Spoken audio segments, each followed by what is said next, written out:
we're not able to help or aren't the right lawyer for you, we'll do the best to point you in the right direction. If you've been injured, call the law offices of John Day for a free consultation. Now, Good Neighbor Events. Here's Bart Walker. The Rutherford County Beekeepers Association meets at 7 o'clock Monday of next week, May 4th. That'll be the first Monday of the new month in the Lane Agri-Park Auditorium. 7 o'clock next week, Monday, May 4th, in the Lane Agri-Park Auditorium. We remember you. Alzheimer's and Dementia Caregiver Support Group meets on the second Tuesday of each month, 4 o'clock in the afternoon at the Villages of Murfreesboro. Second Tuesday will be next week, May 5th. It's at the Villages of Murfreesboro. Red Cross is still critically low on blood. Please give the gift of life. Give blood at the Red Cross. Phone 800-RED-CROSS and make an appointment to give blood at a time that fits your schedule. Don't throw away old glory. Bring your tattered American flag to WGNS and let the girls from BSA Troop 2019 at Trinity United Methodist Church retire it with dignity. Plus, we also recycle Bibles. Those are WGNS Good Neighbor events. Rutherford weather. Cloudy skies expected today with a slight chance of thunderstorms. Daytime highs approaching 75. 47 tonight, cloudy skies. I'm meteorologist Jennifer Wojcicki on News Radio WGNS. Right now, it's 65 degrees. WGNS is powered by Middle Tennessee Electric. Want to take charge of your energy bill? Download the free MyMTE app to track your usage, pay bills, and report outages right from your phone. Download in the App Store today.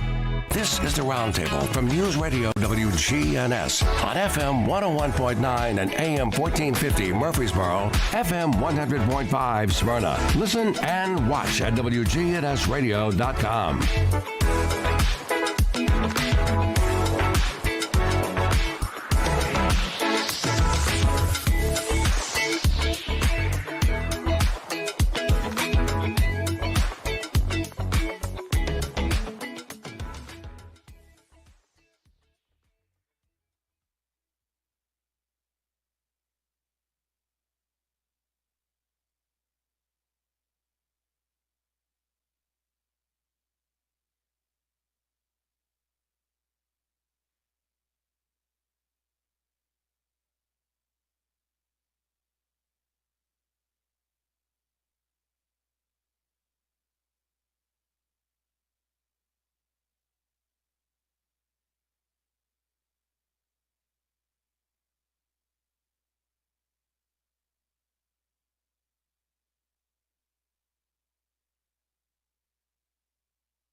segments in the book. We're going to take a time out and hit on some security topics with Chris and other items from the grab bag category. We'll do all that and more right here on the Roundtable on WGNS.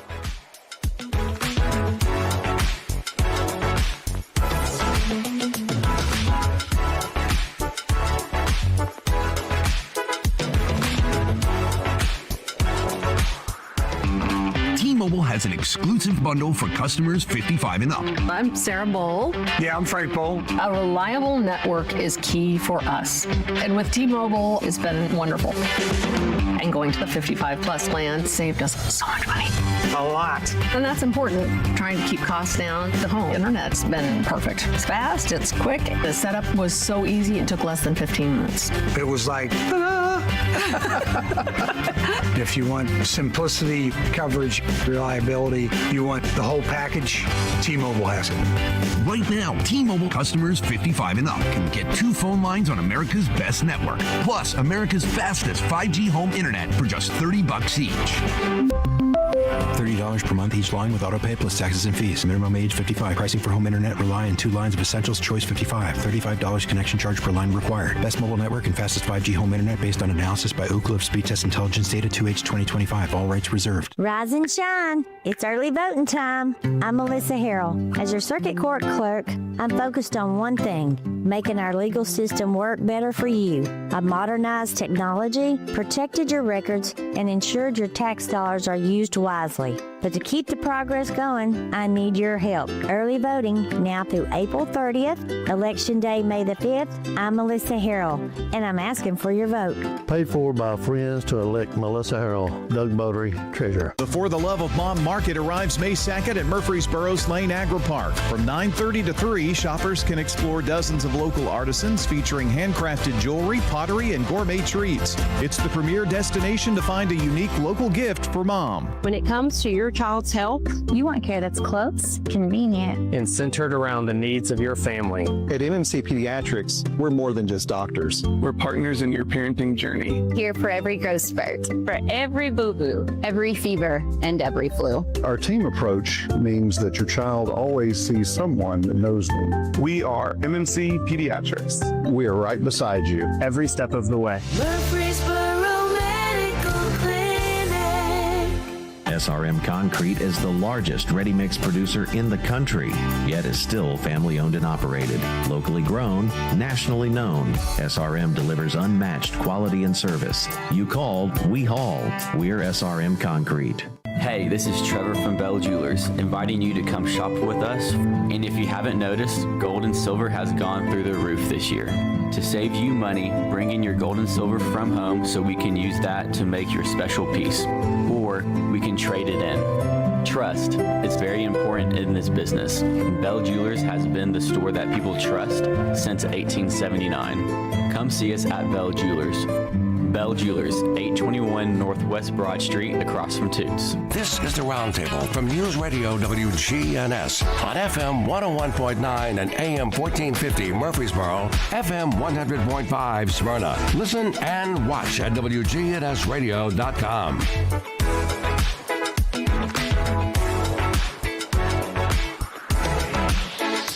Welcome back into the Roundtable on WGNS and our final segment with Chris Davis of NewsChannel 5, and we've talked about roads, we've talked about expansion of the voucher program that the governor has.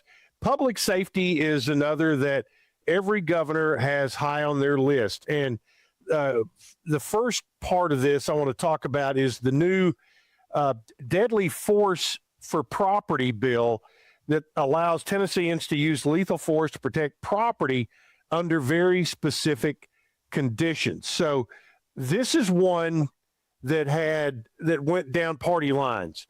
The Republican side framed it as a property rights protection.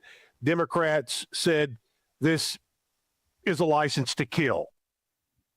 Absolutely. And I will say, even in the final version that passed, Chip, there's a lot of confusion of when you really can use this, because there already is the stand your ground doctrine in Tennessee. If I feel like my life is in jeopardy, I can defend myself.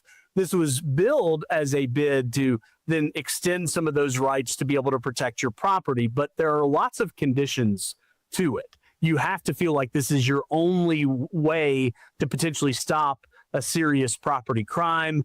And then there is a provision in the bill that passed that says you also have to feel like your life is in danger. So there is some question over whether this changes a whole lot from the original stand your ground doctrine that already is in law. The bill sponsor, when directly asked about that, said that there are certain instances that are specific to this bill that are not in the current stand your ground, but didn't ever really give a lot of clear distinction. So, and I think it's also worth mentioning, Chip, this is not a get out of jail free card on all this. Prosecutors can still prosecute you and take you to court, and this is just an affirmative defense. So you would have to be able to prove in front of a judge and a jury that, hey, I meet these standards under this affirmative defense for defending myself, feeling like I was in danger, or protecting yourself from a property crime. So I just would want your listeners and viewers to know that this does not mean you can suddenly go out and change things, dramatically from what you've been doing. You could still, have your day in court, no matter what, this law really says in application. In the digest that I pulled to prepare for our conversation, it says that, it talks about specific conditions: arson, burglary, robbery, aggravated cruelty to animals, which is an interesting piece that they put in there. Yeah, absolutely. And so, as you mentioned at the outset of this segment, this really fell along party lines of Republicans feeling like this is added protections for Tennesseans to be able to do what they feel like they need to do to protect themselves and their family and their property. Democrats thinking that this extends way too far, and that the confusion in what this actually does could lead to more people getting hurt. Yeah. The other big topic in public safety is immigration enforcement. We talked about this a year ago, but it took a turn now with the mandatory ICE partnerships for sheriffs. And I'll just read what it says here. A major late session bill requiring local sheriffs to cooperate with federal immigration authorities. And again, party lines came in very prominently here. Republicans say it strengthens enforcement. Democrat says it harms immigrant communities. Yeah, it's interesting. Last year, we saw lawmakers put incentives for sheriff's departments to enter what's called the 287G program, which is an official partnership with immigration authorities. This would make it required that, if ICE or some sort of federal immigration authority comes to a sheriff's department and says, hey, we need a holding cell, hey, we need backup on this, that they would be required to do so. I think many are expecting this will go to court in some form or fashion. It was interesting. I actually today covered a story about a Montgomery County sheriff's debate, essentially a candidate forum, and all three of those candidates had big questions about what this means for sheriff's departments, what they are legally required to do versus what they're already expected to do now. Yeah, it's really interesting how we get a lot of very niche type bills that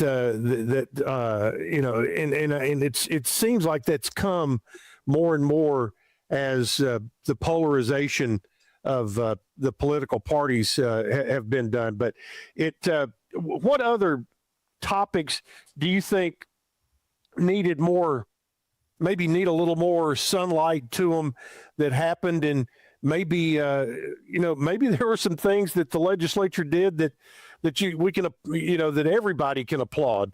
Any ideas on some stories that and of acts that the legislature, both the House and Senate, came up with this year?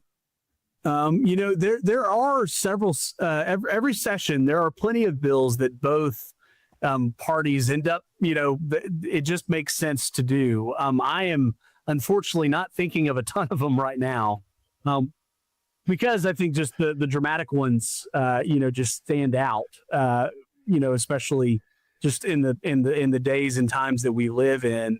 But I know for a fact that there's a bill that got bipartisan support that made it a little bit easier for people that have recently served their time in prison and gotten out. There are steps that have made it easier for them to regain their voting access, which is something that I think both parties have been interested in. You've served your debt to society. You should be able to regain the things that make us proud to be citizens in Tennessee. So I know that passed. I'm trying to think of a few others off the top of my head, but there are certainly bills that do. You see all green on the board, and sometimes we get to talk about those. Sometimes we have to go with the more divisive topics that causes a lot of debate. You mentioned some immigration bills earlier. There were actually 9 that were pitched from the White House with cooperation from Tennessee Republicans. And interestingly enough, a few of them failed this year. That sometimes gets lost into when you're talking about what passed and what doesn't. One of the bills that would have required school districts to specifically ask students about their immigration status failed. And a lot of that had to do with fear of court challenges. There was an iteration of that bill that went even further, and Republicans even kind of put guardrails up saying, hey, actually, we're worried we might lose $1 billion of our federal education funding from the federal government, if we pass this. So I thought that was an interesting storyline. The reality is, Chip, there are 3,000 bills that were filed over the last 2 years in the 114th General Assembly. Only a fraction of those end up passing, mainly because a lot of them have to be funded through the budget. So it's a lot to keep up with, and a lot of moving parts. But I feel like that number is just significant for people to know that, a lot of these bills, are just moving in all sorts of different directions. And that's why lawmakers have staff members to be able to help them keep up with what bill is where and what they're about. Yeah, a couple of things regarding exactly that type of bill. Where did we end up on the Charlie Kirk bill for college campuses? So that passed, but it was a version that was a little watered down from what specifically was pitched. But it does basically require institutions to take an official stance of we are a neutral campus. We do not take a particular side politically one way or the other. It's also going to block institutions like MTSU from potentially canceling speakers that may be especially divisive. And you've seen that in the last couple of years of some universities going, you know what, we can feel that this is going to cause protests and controversy. We don't want to touch that. I think this bill in application will make it a little bit harder for those institutions to be able to block a particular speaker from coming just because they do have a divisive rhetoric. It also impacts the ability for a university to be able to allow certain protests to happen there on campus. So that one will be another interesting one now that the dust is settled, to kind of take another look at it of okay, what does this specifically do? And I'm sure lots of universities are interacting with their legal team of, okay, what does this mean? Well, I mean, what we need to do. And we saw that, the trickle down of that from the federal level, that any DEI position had to be eliminated and all that kind of stuff. All right, airport authority. It comes across as a complete power grab that somebody in the legislature was mad at Freddie O'Connell, and that, okay, we're going to take over your airport. Is that the case, or was there more meat on that bone? Because I think they had to expand that, right, to where they had put people on the board of the four busiest airports in the state. Is that right? That's right. So if you remember a few years ago, the legislature tried this and it got blocked in court because it only singled out Nashville. So their workaround for that is for all the major airports in Tennessee: Nashville, Memphis, Knoxville. I think Chattanooga may have been spared. I don't know for sure. I'd have to double check. Like I said, 3,000 bills. But essentially, it does put the state in the power seat for the direction of those airport boards. Republicans will tell you the state feels like they're putting a lot of their own resources and state money into these. It's not just Davidson County residents that are going to B&A. Rutherford, Montgomery, all sorts of surrounding counties are using it too. So they will say, this is us protecting our assets, that this is a big part of the regional growth, and we want to have a say in how it goes. Obviously, Nashville and Memphis and some of the municipalities are saying, hey, we've been running it, and it seems to be going just fine. We're growing, we're expanding, we're doing fine in the driver's seat. The mayor will have, I think, an appointment or two on it, but with both of the speakers and the governor getting multiple appointments, the state is certainly putting themselves in the driver's seats for how those airports operate. And also, speaking of transportation power struggles, who is going to control Elon Musk's boring company tunnel? Who gets eminent domain over the tunnel? It is purely in the state's control now. Really, in actuality, the state had most of the control anyway. For the specific Elon Musk boring company route, they intentionally chose all tunneling underneath state routes, and the state had control over that anyway. But the city of Nashville did have some zoning application for certain parts of the route that now all falls under a new state subterranean task force, essentially. $1 million a year for this task force to run, by the way. And so the state, it's basically kind of like an airport board for subterranean projects of tunneling, and state Republicans. I'm glad to know that. I'm going to turn the moles that are in my yard that are subterranean over to this task force and see what they can do about that. Let me know. I've got plenty over by my place too, but the state will tell you that they are hoping that this will be such a smashing success of connecting downtown to the airport that Mr. Musk may want to extend those tunnels to other parts of the state, and that is their reasoning for having an official state agency that's over this. But locals would tell you this is once again another power grab. Has anybody figured out Waymo? Have you ridden in one? I have not. I have several colleagues that have, so I'm open to doing it, but I have questions. I think like the rest of everybody too. Of I know what it's supposed to do when it goes right. What happens when it goes wrong? To your point, Chip, no bills that I'm aware of that really regulates that space, and that's upon us. And the tunnel has still got a lot of work ahead. So all right, we'll see about that. All right, let's look to the future here in our last 2 or 3 minutes. We've got a here in Rutherford County. We've got county election early voting going on right now, and a primary coming up next week, next Tuesday, and then we'll have the August primary for the statewide races. What are you reading in the smoke signals?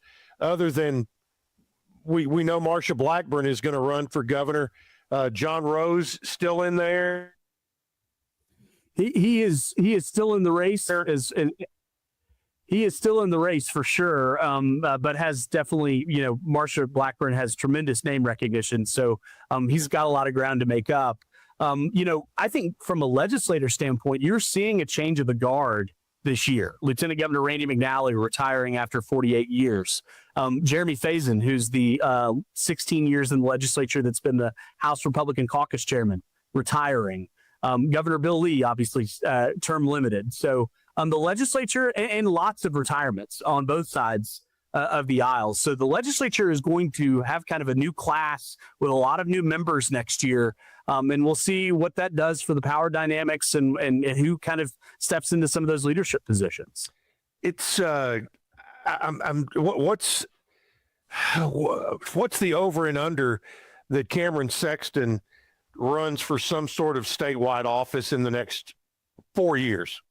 A lot of people had him pegged potentially for governor in this race, and then I think Marsha Blackburn stepped in, and that may have changed his plans. I have no doubt that I think he has higher aspirations. He just is very keeps it tight to his chest on what that specifically is. But, you saw it with Beth Harwell, his predecessor too before, that, she had higher aspirations of being governor, gave up her spot, didn't become governor. And so I think that may have been part of the calculation this year of if there's a really recognizable name, maybe I wait a few cycles. Obviously, Marsha Blackburn, the leader in the clubhouse for the governor's office.